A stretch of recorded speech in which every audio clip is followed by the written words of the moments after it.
নমস্কাৰ। আজি আমি দেখুৱাম এডল যুৱকৰ স্বাৱলম্বিতাৰ এক বিশেষ নিদৰ্শন দেখুৱাম।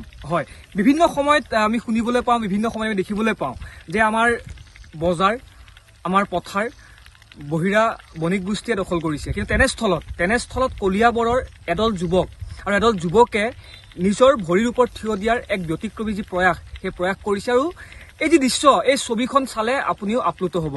মই এটা দৃশ্য দেখুৱাম, মই ভিতৰলৈ যাম, মই এটা দৃশ্য দেখুৱাম। তাৰ পূৰ্বে এটা কথা মই উল্লেখ কৰিব লাগিব। প্ৰায় 50 বিঘা মাটিত শাক পাচলিৰ খেতি কৰি স্বাৱলম্বিতাৰ এক যি যুদ্ধ, এক যি যুঁজ, সেই যুঁজ দিয়া দেখিবলৈ পোৱা গৈছে। যিফালে চাওঁ সেইফালে এতিয়া সেউজীয়া, কেৱল সেউজীয়া। এয়া দেখিবলৈ পাইছে, এয়া কেমেৰাৰ লেন্সে ঢুকি পোৱা পৰ্যন্ত এয়া যি খেতি, সেয়া লগা হ'লে বন্ধাকবিয়েই হওক, সেয়া লগা হ'লে আলুৱেই হওক, সেয়া লগা হ'লে মটৰেই হওক, জাতিলাওৱেই হওক বা বিভিন্ন বা সৰিয়হেই হওক, বিভিন্ন ইয়াৰ যিসমূহ দৃশ্য, সেই দৃশ্য আমি দেখিবলৈ পাইছোঁ ইয়াত আহি। মই উল্লেখ কৰিছোঁৱেই 50 বিঘা মাটিত তেওঁলোকে এনেধৰণৰ যি শাক পাচলিৰ উৎপাদন, সেই উৎপাদিত যি শাক পাচলি অসমৰ বিভিন্ন বজাৰলৈ মেলি দিয়াৰ যি প্ৰয়াস, সেই প্ৰয়াস তেওঁলোকে কৰিছে। মই ইয়াৰ দৃশ্য দেখুৱাইছোঁ। ইয়াত যিসকল লোকে এই যি প্ৰয়াস তেওঁলোকে হাতত লৈছে, তেওঁলোকৰ লগতো কিছু কথা পাতিম। মই কেমেৰা পাৰ্চনক অকণমান আগলৈ যাবলৈ অনুৰোধ কৰিছোঁ। আৰু তাৰ পূৰ্বে এই সামৰিক দৃশ্য মই দেখুৱাইছোঁ। আৰু এয়া হৈছে বৰ্তমান সময়ৰ এক নিদৰ্শন। মই উল্লেখ কৰা ধৰণে এয়া হৈছে বৰ্তমান সময়ত এক নিদৰ্শন। অকণমান সন্মুখলৈ আহিবলৈ অনুৰোধ কৰিছোঁ কেমেৰা পাৰ্চন ভট্টক। দাদা, আপোনাৰ ওচৰলৈ আহিছোঁ। হয়, ধন্যবাদ। আপুনি অকণমান ইফালে আহিলে। এয়া দেখিবলৈ পাইছে, পিছফালে যদি আমি চাবলৈ যাওঁ সেউজীয়া শাক পাচলিৰ সমাহাৰ দেখিবলৈ পোৱা গৈছে।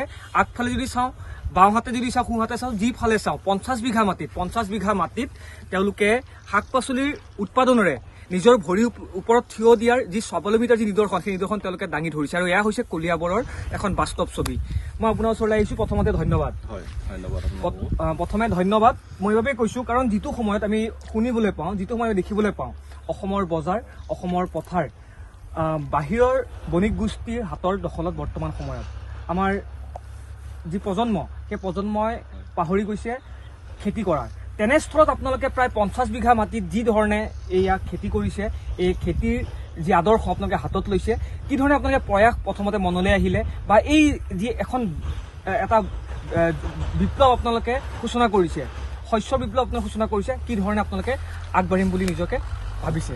হয়, আমি বৰ্তমান এই অঞ্চলটো, এইটো হ'ল আমাৰ ব্ৰহ্মপুত্ৰৰ চৰ চাপৰি অঞ্চল, আমাৰ জখলাবন্ধা পঞ্চায়তৰ অন্তৰ্গত।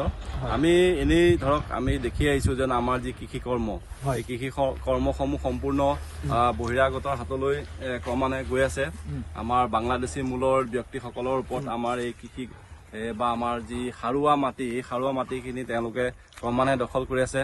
এতিয়া আমাৰ শ্লোগান দিয়ে যেন পথাৰ আমাৰ, বজাৰো আমাৰ, কিন্তু কাৰ্যক্ষেত্ৰত সেইটো হোৱাগৈ নাই। কিন্তু আমি সেই বস্তুটো আমি দেখুৱাব বিচাৰিছোঁ। তেনেকে মোৰ আৰু 4জন বন্ধু মিলি পেলাই আমি এটা পৰিকল্পনা কৰিলোঁ যেন আমাৰ এই মাটি সাৰুৱা, আমি যাতে ইয়াতে এবাৰ কৃষি কৰ্ম কৰি আগবাঢ়ি যোৱাৰ এটা পৰিকল্পনা কৰিলোঁ।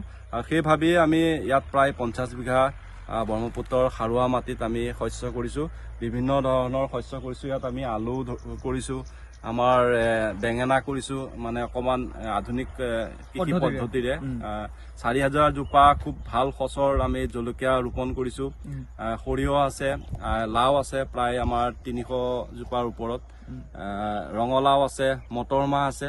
এই গোটেইখিনি শস্য যিখিনি আমি আৰ্থিকভাৱেও লাভৱান হ'ব পাৰোঁ, সেইখিনি ভাবি কৰি পেলাই আমি এই কৃষি কৰ্ম কৰিছোঁ। আৰু ইয়াত আমি যথেষ্ট সুখী আৰু আনন্দিত যেন আমি যেনেকৈ ভাবিছিলোঁ সেইমতে আমি ইয়াত অগ্ৰগতি লাভ কৰিছোঁ।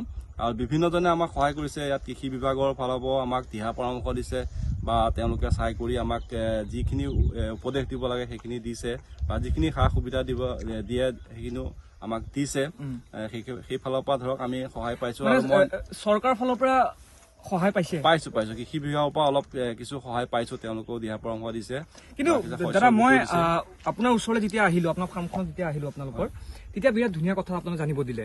মই মোৰ এই সম্প্ৰচাৰৰ জৰিয়তে মই উল্লেখ কৰিব বিচাৰিম, আপোনালোকে কৈছে যে যিসমূহ আজিকালি শাক পাচলিত ব্যৱহৃত যিসমূহ সাৰ, সেই সাৰযুক্ত শাক পাচলিৰ বাবে বিভিন্ন বেমাৰ দেখিবলৈ পোৱা যায়, শুনিবলৈ পোৱা যায়। কিন্তু আপোনালোকে ইয়াত গোবৰৰ সাৰৰ বাহিৰে অন্যান্য আপোনাৰ বাহ্যিক সাৰ ইয়াত ব্যৱহাৰ কৰা নাই? নাই কৰা নাই। আমি প্ৰথমতে আমি কৃষি যেতিয়া কৰিছিলো সম্পূৰ্ণ অৰ্গেনিক কৰিম বুলি আমি মন ভাবি পেলাই কৰিছিলো, কাৰণ অৰ্গেনিক কথাটো আমি শুনি আছিলো আৰু নিজকো ভাল লাগে যে অৰ্গেনিক বস্তু যাতে আমি খাবলৈ পাওঁ। সেইকাৰণে আমি প্ৰথমতে গোটেইখিনি আমি যিটো লোকেল গোবৰ পোৱা যায়, গোবৰ দি পেলাই আমি বা যিটো ভাৰ্মি কম্পোষ্ট বুলি কয় সেইখিনি ছটিয়াই পেলাই আমি প্ৰথমতে ষ্টাৰ্টিং কৰিছো ইয়াত। সেইটোৰ কাৰণে আৰু সেইফালৰ পৰা আমি যথেষ্ট উপকৃত হৈছো সাৰটো দিয়াৰ প্ৰয়োগ কৰাৰ কাৰণে।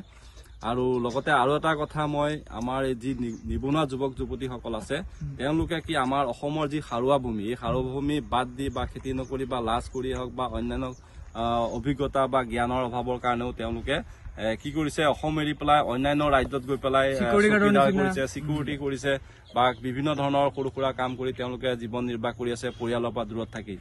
তেওঁলোকৰ অনিচ্ছা সত্বেও তেওঁলোক বাহিৰত থাকিব লাগিছিলে। মই তেওঁলোকক এটা কথা আহ্বান জনাও, যিহেতুকে আমিও শিক্ষিত নিবনুৱা, আমি যেনেকে এটা নিদৰ্শন কৰিব বিচাৰো, তেওঁলোকেও যদি আহি পেলাই দিহা পৰামৰ্শ লৈ পেলাই যদি খেতি কৰে আৰু যথেষ্ট লাভৱান হ'ব বুলি মই আশা কৰোঁ। তেওঁলোকক মই সেইকাৰণে আহ্বান দিছোঁ, যিসকল বহিৰাগত বা বাংলাদেশী মূলৰ ব্যক্তিয়ে আমাৰ যি খেতি পথাৰ দখল কৰিছে সেইফালৰ পৰাও আমি খেতি পথাৰবিলাক মুক্ত কৰিব পাৰিম আৰু আমিও আৰ্থিকভাৱে স্বাৱলম্বী হৈ পেলাই আমাৰ নিজৰ ঘৰতে বা নিজৰ গাঁৱতে থাকি পেলাই আমি সুখ শান্তিৰে জীৱন নিৰ্বাহ কৰিব পাৰো। সেইকাৰণে মই সকলোকে এটা আহ্বান জনাইছো, তেওঁলোকে যেন এনেকে কৃষি কৰ্ম কৰি যায়। আৰু এই ক্ষেত্ৰত যদি কিবা দিহা পৰামৰ্শ লাগে আমিও সদায় প্ৰস্তুত আছো দিহা পৰামৰ্শ আগবঢ়াবৰ কাৰণে। হয়, ধন্যবাদ দাদা। আপোনাৰ ভাল নামটো? মোৰ নাম তুষান্ত কলিতা। তুষান্ত কলিতা। আৰু এয়া আছিলে তুষান্ত দাৰ এয়া ভাষ্য আছিলে। আৰু এয়া হৈছে কৃষি বিপ্লৱৰ অন্যতম উদাহৰণ, কৃষি বিপ্লৱৰ অন্যতম এখন ছবি। মই এয়া দেখুৱাবলৈ অনুৰোধ কৰিছো। এয়া হৈছে, চাওক, এয়া সুন্দৰ, কোনো ধৰণৰ বাহ্যিক সাৰ ব্যৱহাৰ নকৰি সম্পূৰ্ণ থলুৱা যিসমূহ আমাৰ সাৰ, সেয়া গোবৰৰ সাৰ ব্যৱহাৰ কৰি এনেধৰণৰ যিসমূহ শাক পাচলি, সেই শাক পাচলিসমূহৰ ইয়াৰ এখন বৃহৎ এটি অঞ্চল মই উল্লেখ কৰিছোৱেই। 50 বিঘা মাটিত তেওঁলোকে, প্ৰায় 50 বিঘাতকৈও বেছি হ'লেও কম নহ'ব, এই মাটিত তেওঁলোকে বিভিন্ন শাক পাচলিৰ এয়া যি খেতি, সেই খেতি তেওঁলোকে কৰিছে। মই অকণমান আগলৈ যাম, আগলৈ গৈ কিছু আৰু খেতিৰ যি ছবি, সেই ছবি মই দেখুৱাব মই চেষ্টা কৰিম। আৰু এয়া হৈছে, মই উল্লেখ কৰিছোঁ যে বজাৰ আমাৰ, পথাৰ আমাৰ, কেৱল মুখেৰে ক'লেই বা বৰ ভাষণ দিলে নহ'ব, আৰু এনেদৰেই হাতে কামে লাগিব, তেতিয়াহে এনেধৰণৰ যি ছবি, সেই ছবি আমি দেখিবলৈ পাম। আৰু আমাৰ থলুৱা যি অসমীয়া, খিলঞ্জীয়া যি অসমীয়া, সেই অসমীয়া নিজৰ ভৰিৰ ওপৰত থিয় দি নিজকে স্বাৱলম্বিতৰ যি নিদৰ্শন, সেই নিদৰ্শন দেখুৱাবলৈ তেওঁলোকে পাৰিব। আৰু এয়া চাওক, এয়া এখন হালধীয়া যি দলিচা সদৃশ এক পৰিৱেশ। আৰু এয়াও বৰ্তমান সময়ত এই যি বৃহৎ যি খেতি কৰা এদল যুৱকৰ প্ৰচেষ্টাতে হালধীয়া এই যি সৰিয়হৰ এই দলিচা, সেই দলিচা সুন্দৰভাৱে তেওঁলোকে ইয়াত তুলি ধৰিছে বা তেওঁলোকে খেতি কৰিবৰ বাবে তেওঁলোকে ইয়াত সফল যি ৰূপ, সেই ৰূপ তেওঁলোকে পাইছে। আৰু এয়া দেখিবলৈ পাইছে, এয়া দাংবতীৰ এয়া খেতি। মই উল্লেখ কৰা ধৰণে বিভিন্ন এয়া শাক পাচলিৰ খেতিৰ লগতে দাংবতীৰ খেতি, জলকীয়াৰ খেতি, ফুলকবিৰ খেতি, বেঙেনা, বন্ধাকবি, আলু, সৰিয়হ, মটৰ মাহ বা বিভিন্ন যিসমূহ শাক পাচলিৰ খেতিসমূহ ইয়াত কৰিছে। মূলা খেতিও কৰিছে। মই কিছু আগলৈ গৈ মই দৃশ্য দেখুৱাব বিচাৰিম। আৰু এয়া হৈছে লাওৰ খেতি।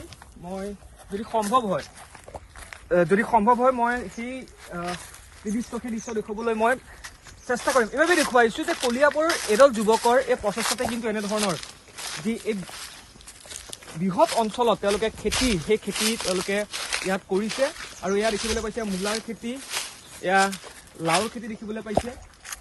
আৰু এয়া বজাৰলৈ তেওঁলোকে বিক্ৰীৰ বাবে, অসমৰ বিভিন্ন বজাৰত তেওঁলোকে বিক্ৰীৰ বাবে মুকলি কৰি দিব। আৰু এনেদৰেই তেওঁলোকে এই যি কলিয়াবৰৰ এয়া পথাৰ, এই পথাৰ তেওঁলোকে এতিয়া সেউজীয়া ৰূপ দিবলৈ তেওঁলোকে ইয়াত সফল হৈছে। আৰু এয়া হৈছে মূলা খেতি। এয়া মই যদি এয়া চাওক, এয়া বৰ্তমান সময়ত মূলা দেখুৱাইছোঁ। এয়া সুন্দৰ মূলা, এয়া মূলা খেতি। লগতে যদি চাবলৈ যাওঁ, মই কেইবছৰ ভটক অকণমান আগলৈ আহিবলৈ মই অনুৰোধ কৰিছোঁ। এয়া বৰ্তমান সময়ত দেখিবলৈ পাইছে, এয়া লাও। আৰু এনেদৰেই যিসমূহ আমাৰ শাক পাচলিৰ খেতি কৰি অসমৰ বজাৰ যি দখল কৰিবৰ বাবে সক্ষম হৈছে কলিয়াবৰৰ এদল যুৱক। আৰু আহক আমি সকলোৱে ওলাই আহিব লাগে। আৰু ইতিমধ্যেই এই উদ্যোক্তাসকলেও উল্লেখ কৰিছে যে কেৱল মুখেৰে ক'লেই নহ'ব, পথাৰ আমাৰ, খেতি আমাৰ, আমাৰ এই যি বাক্যভাষী, এই বাক্যভাষী বাস্তৱ ৰূপ দিবলৈ হাতে কামে লগাৰ কিন্তু বৰ্তমান সময়ত সময় আহি পৰিছে। ধন্যবাদ।